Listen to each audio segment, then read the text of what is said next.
DreAllDay.com. You are now tuned into the show where you learn the discipline to show up day after day, to do the work, the confidence to put yourself out there boldly and authentically, and the mental toughness to continue showing up, doing the work, putting yourself out there even when the success you've expected to achieve has yet to be achieved. And on top of all this, we're not done.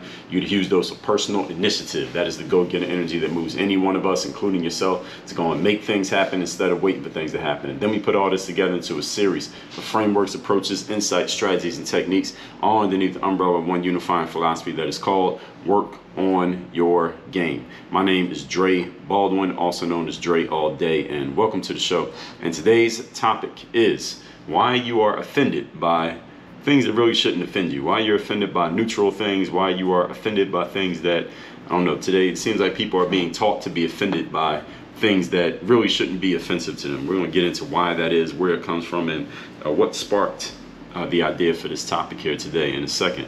But first, let me tell everyone I have a daily motivation text that I want to send to your phone every single day, free of charge. The message is going to keep you focused, sharp, and on point, straight to your phone, just like any other text message, every single day, guaranteed.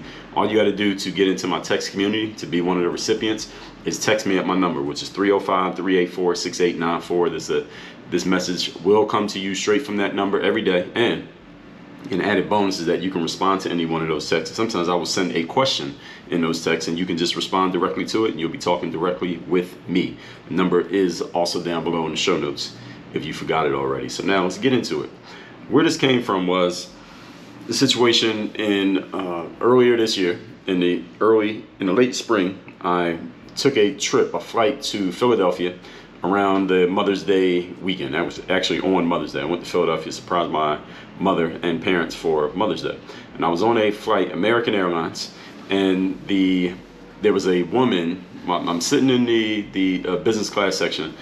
There were no flight attendants. All, from what I noticed, they were all female flight attendants, at least working in that section. I think it was only two of them, one on the left side, one on the right side.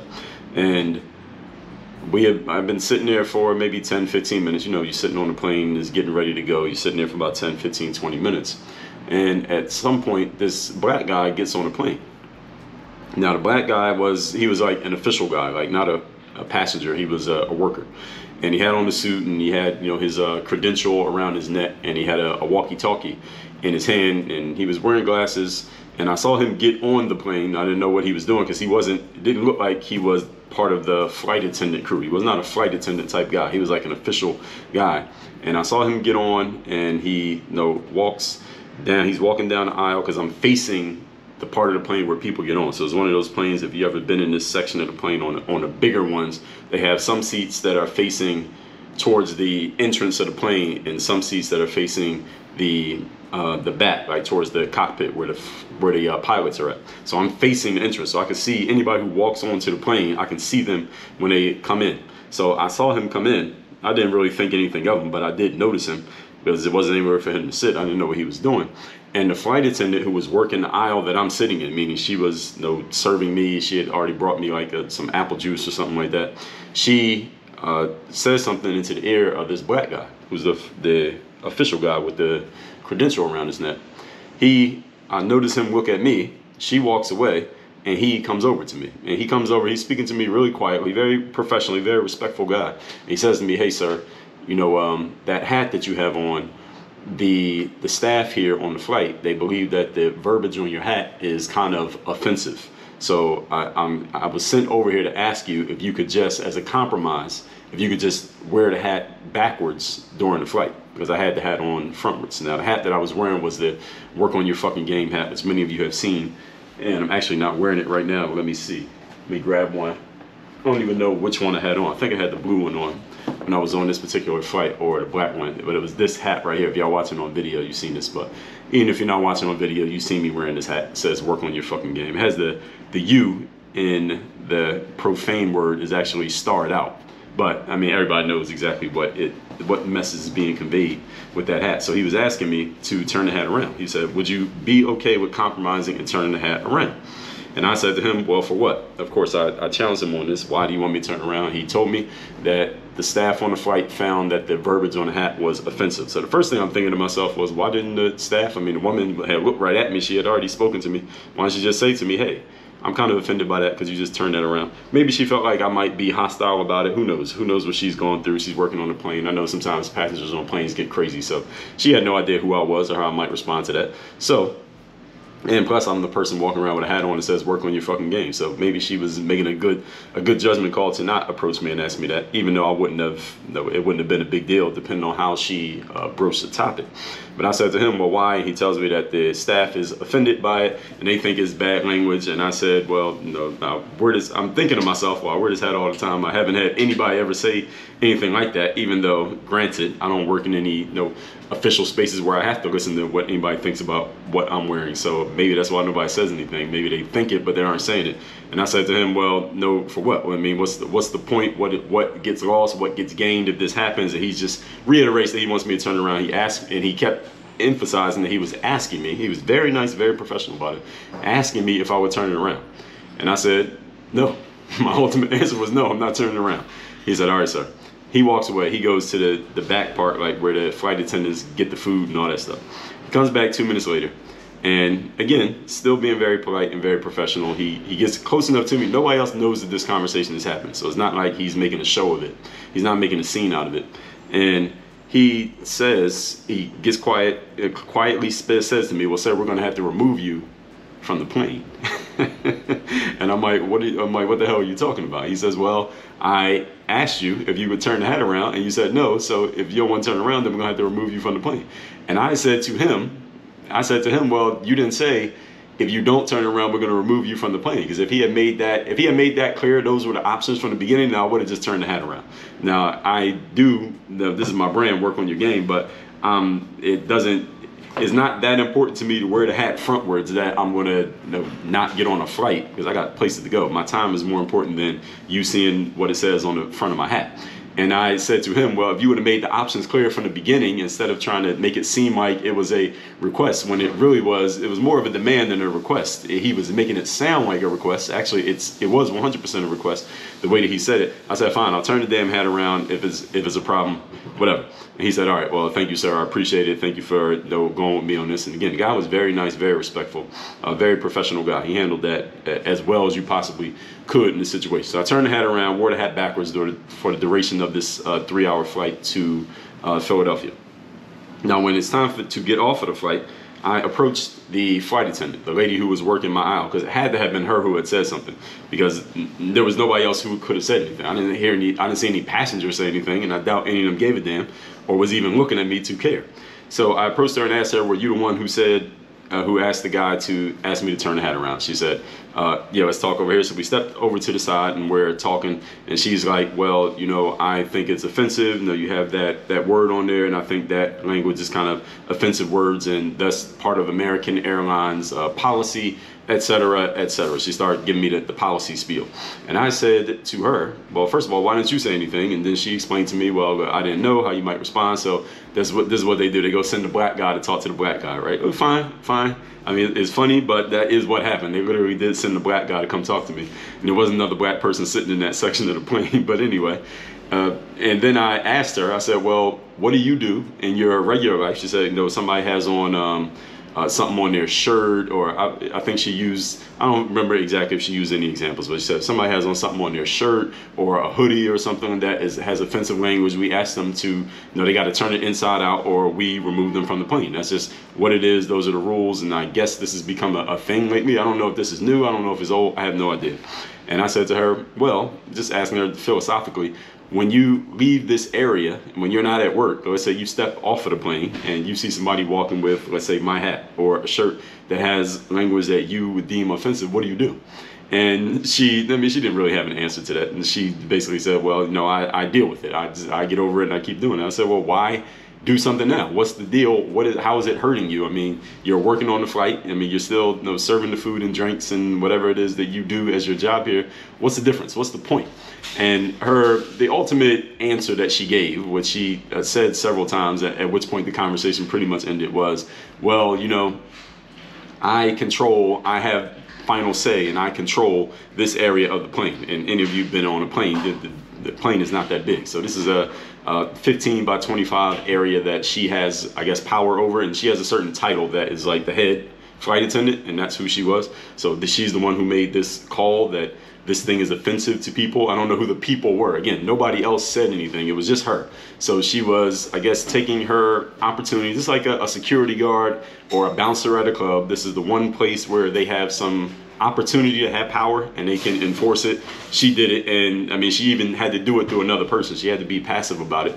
And I'm the one who approached her and said, hey, were you the one who said this? And then she told me what the deal was. She wasn't even going to say anything, which is a whole other set of things that I could talk about that could lead to all other conversations. But I think I've told you enough of the story. The whole point is, it led me to thinking about what we're going to talk about here today, when people either are offended or claim to be offended by things that are neutral. And one of the main reasons that people are making more of a show of this these days is because, just like this flight attendant on American Airlines, this is the one time that she could actually do something about it. Because again, if we were sitting next to each other at the movie theater, or she was at the playground with her kid and I'm at the playground with the kid and I got this hat on, nothing she could do then, nothing she could do anywhere else. But this is the one place, this 15 by 25 square, where she had some power to do something. She had called a black guy to come talk to the black guy to enforce this and claim her offense.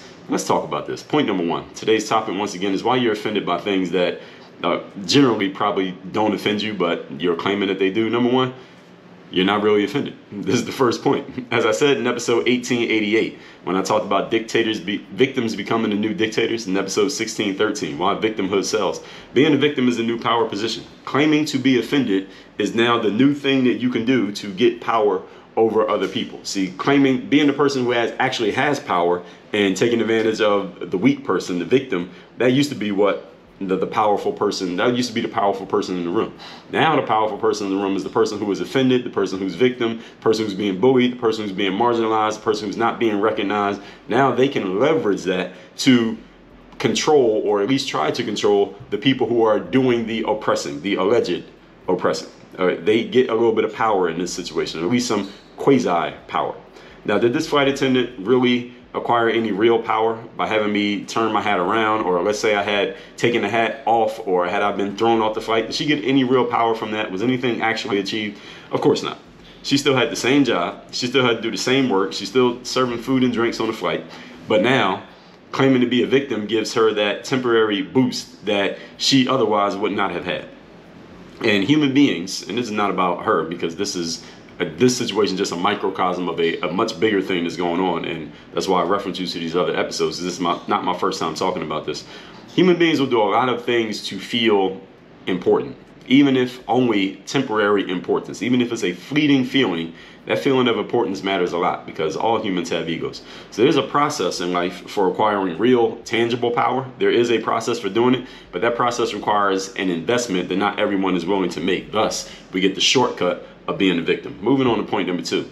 Today's topic, once again, is why you are offended by neutral things. Number two, but you may ask, Dre, what about people who really are offended? What about people who really are offended by the profanity, or the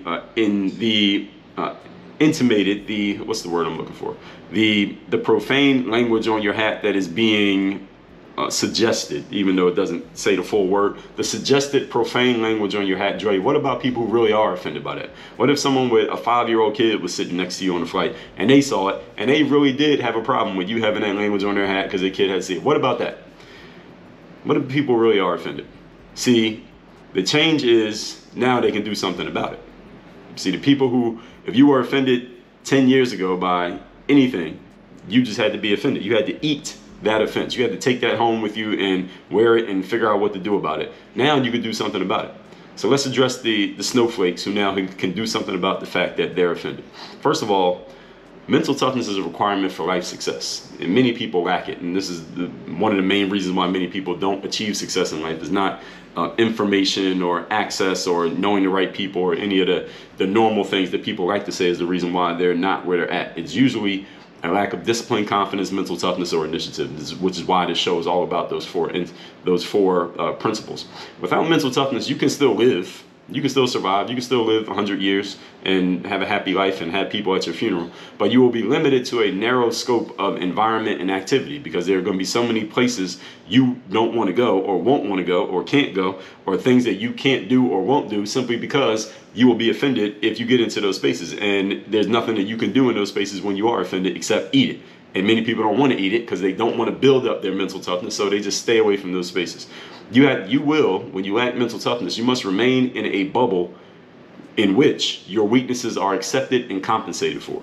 See, this is what people who don't have mental toughness do. They get themselves into a little bubble where they are validated and affirmed, where their mental toughness is masked and it does not get used against them, and they just stay right there in that little space, that they're confined to that box where they can get away with being mentally weak.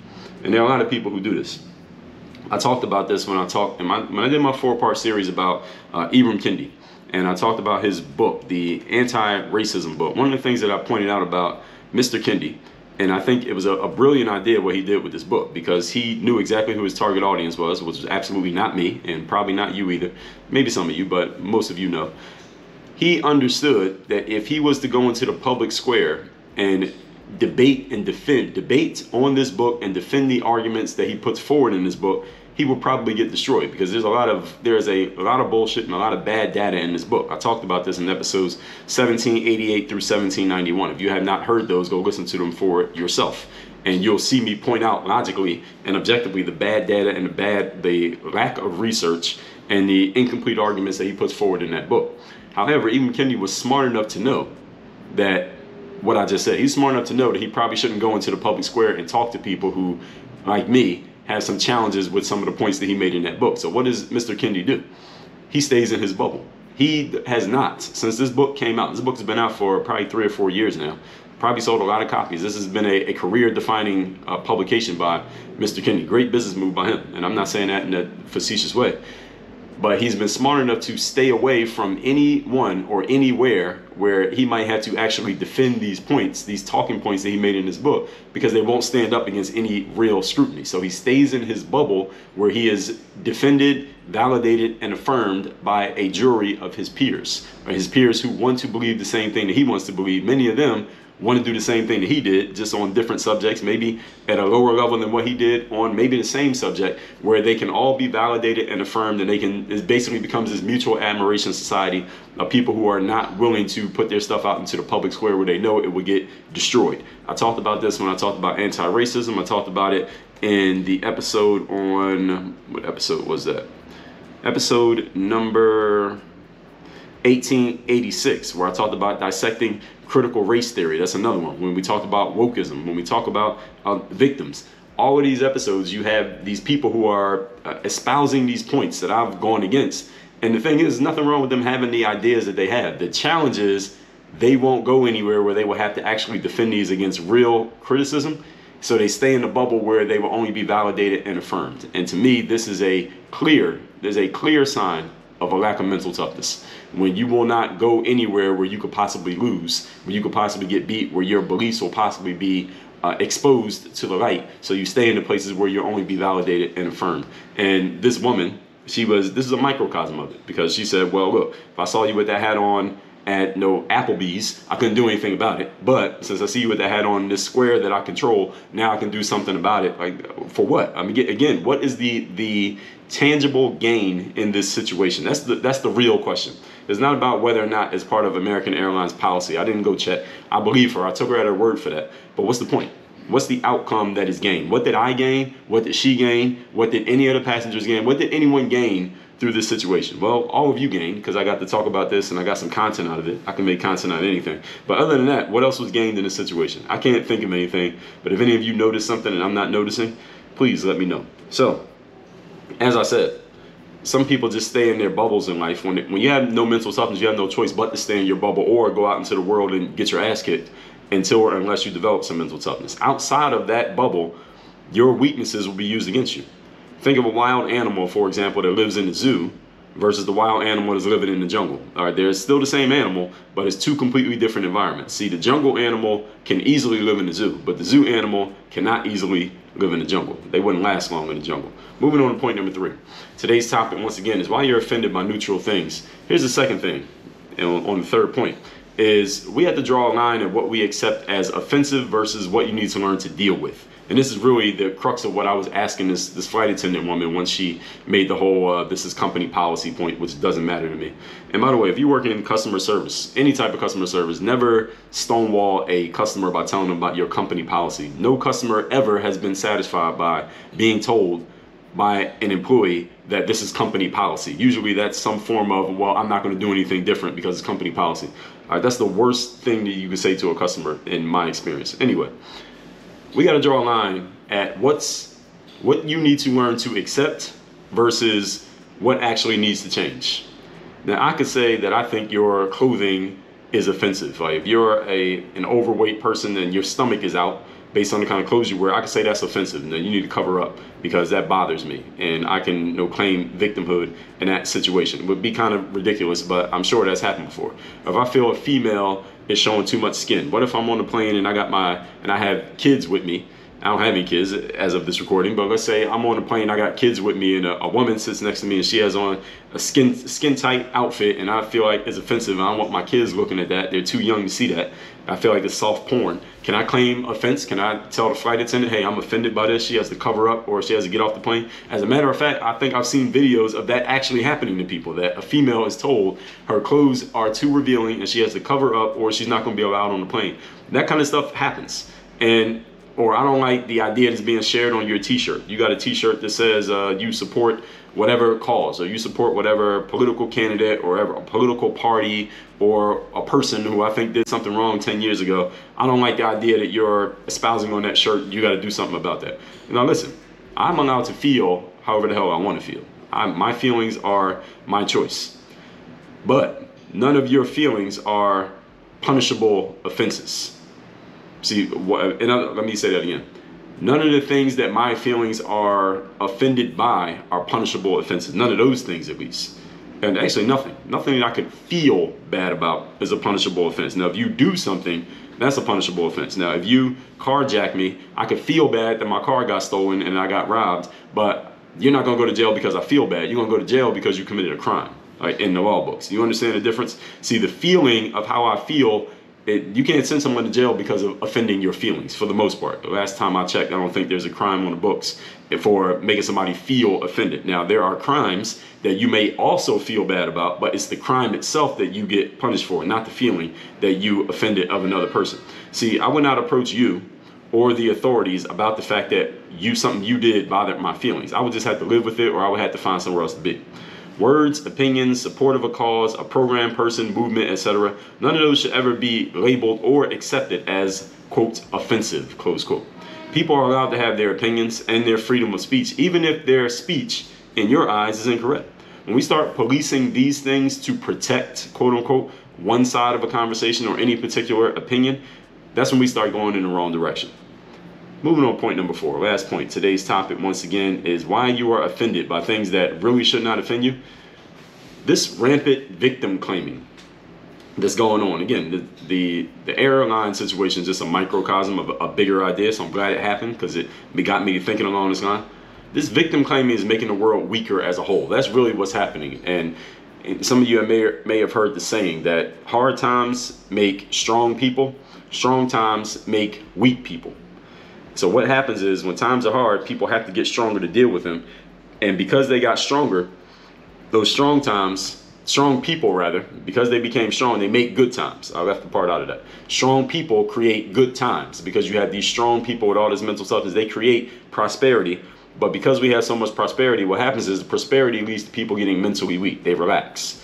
And those mentally weak people bring on bad times. And those bad times, again, make people strong again. So it's like a cycle that goes on. The harder the times, people get stronger. They create good times, then people relax, and then it creates weak times. Then people got to get stronger again, and this just goes on and on. That's where we're at right now. Right now we're in a down cycle of mental toughness, to where a bunch of weak people have moved themselves into a position of influence. And it's not everybody that's doing this. It's not everyone who's doing it, but everybody is responsible. Here's why everybody's responsible.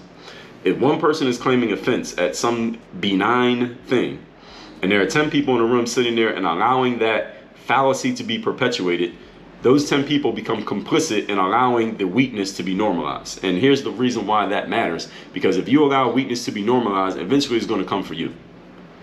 If your coworker or your staff member or relative is doing it, you see it happen, you do nothing, eventually somebody else is going to do it, somebody else is going to get codified into a normal thing, and it basically becomes the broken window theory of victimhood. Eventually the broken window is going to be your window.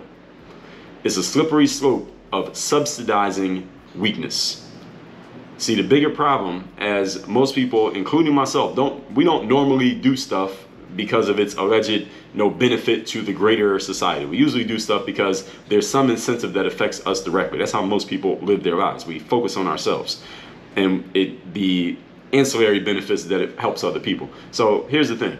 When you allow mental weakness to happen in front of you, it's only a matter of time before that mental weakness starts coming after you. And then you're the one wondering, where did all this ridiculous stuff come from? So that's why it matters as a community-wide problem. It's not just an individual thing. So let's recap today's class. Why you are offended by things that really should not offend you. Point number one, you are not actually offended, because as I said in episodes 1888 and episode 1613, being a victim is a new way to get some sort of power, or at least feel like you have some sort of power.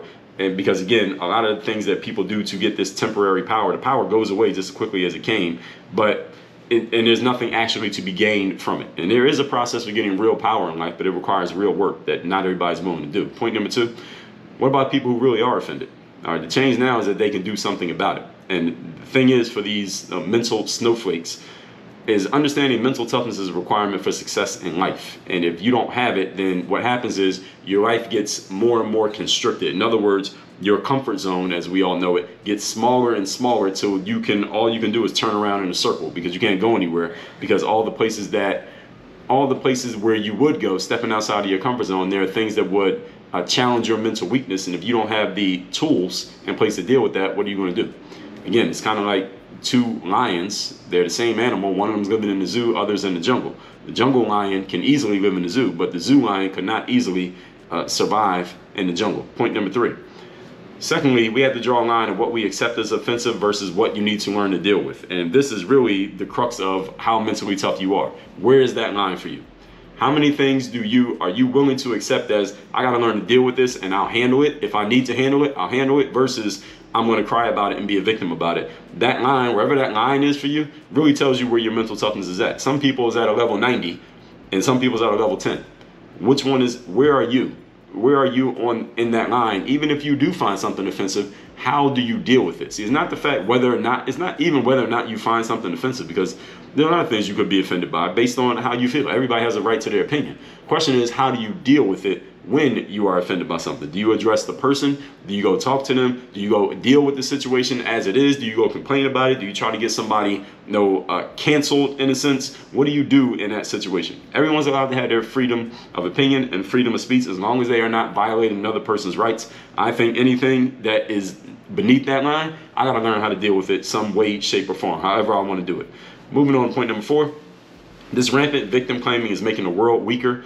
And because we have a whole lot of weak people in the world these days who have come into positions of influence, and weak people create hard times. Hard times create strong people create good times create weak people, because they get complacent, and this goes in a cycle. So right now we're in a cycle of weak people creating tough times, and the stronger people that will emerge from this period are going to make for better times. So all you have to do at this point is just stay alive, and you'll get to see the good times. So right now we're going through a period of weak people leading us down a slippery slope.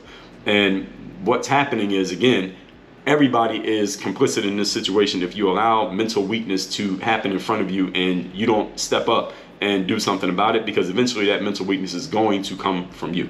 We all do things because there's some incentive that it affects us directly, and many of us, again, we don't want to see this broken window theory of victimhood, because eventually, again, that window that's broken is going to be yours. So you see somebody being a pussy, being mentally weak, being soft, being biatch, like I talked about in episode number, let me tell you what episode that was, where I told you how not to be a bitch, episode 1387, then you should take responsibility and do something about it. Just my suggestion. All that said, 2 things for you to do. Text me, get my daily motivation. My number is 305-384-6894. And go to workonyourgameuniversity.com so you can work with me directly in my group and one-on-one coaching programs. We can work strategically to build that roadmap in reverse from where you want to be to where you are right now. We can get strategic about it. You can be held accountable, and you have someone to help you make sure that we are checking along the way to make sure you're staying on course, staying on the right path, like a plane. You go 2 degrees off course, you don't end up at the right airport. Same thing with you. You need the ongoing support for this, not just a one-time get an idea and think that everything's good forever. Work on Your Game University is where you do that. Work on your game. Dre all day.